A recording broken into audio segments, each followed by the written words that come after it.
আজি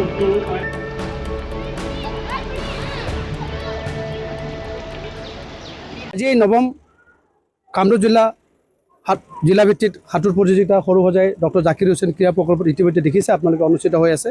সমগ্ৰ কামৰূপ গ্ৰাম্য আৰু মেট্ৰ' লগ লাগি পেলাই 250ৰ ওপৰত এই বিভিন্ন স্কুল আৰু বিভিন্ন শিক্ষা প্ৰতিষ্ঠানৰ পৰা আহি পেলাই খেলুৱৈসকলে ইয়াত নিজৰ পাৰদৰ্শিতা প্ৰদৰ্শন কৰি আছে। আৰু ভাল খবৰ যে কণ ছাত্ৰ ছাত্ৰীয়ে খুব ভাল ৰিজাল্ট টাইমিংসমূহ তেওঁলোকে দিবলৈ সক্ষমো হৈছে। আৰু কামৰূপ জিলা সাঁতোৰ সংস্থাৰ ফালৰ পৰা এই প্ৰতিযোগিতা আয়োজিত হৈছে। আৰু ইয়াৰ পিছতে আমি অসম সাঁতোৰ সংস্থাৰ দ্বাৰা ৰাজ্যিক ভিত্তিত আমি সাঁতোৰ প্ৰতিযোগিতা অনুষ্ঠিত কৰিম। আৰু তাৰ পৰাই অসম দল হ'বলগীয়া আগন্তুক ৰাষ্ট্ৰীয় প্ৰতিযোগিতাৰ বাবে বাছনি কৰি আমি উলিয়াম। আৰু ইতিমধ্যে দেখিবলৈ ভাল পাইছোঁ যে কণ ভাল খেলুৱৈসকলে যথেষ্ট ভাল ফল দেখুৱাবলৈ সক্ষম হৈছে।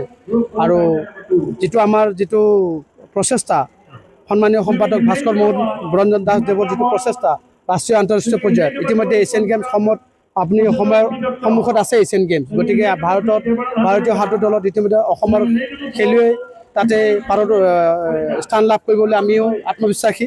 ইতিমধ্যে চিনিয়ৰ নেশ্যনেল হ'বলৈ গৈ আছে আহমেদাবাদত। আৰু ইয়াৰ পৰাই এই কণ খেলুৱৈসকলৰ মাজৰ পৰাই ভৱিষ্যতে অসমে ভাল খেলুৱৈ ৰাষ্ট্ৰীয় তথা আন্তঃৰাষ্ট্ৰীয় পৰ্যায়ত দেখিবলৈ পাব আৰু অসমলৈ সুনাম কঢ়িয়াই আনিবলৈ আশা ৰাখিব।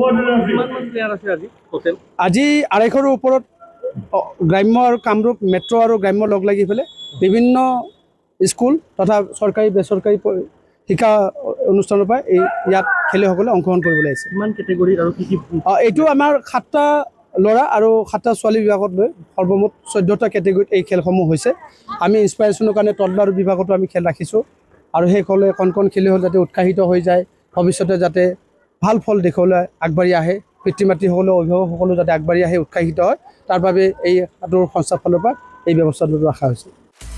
আপুনি বিচৰা বাতৰি পাব কেৱল নিউজ 18 এপত।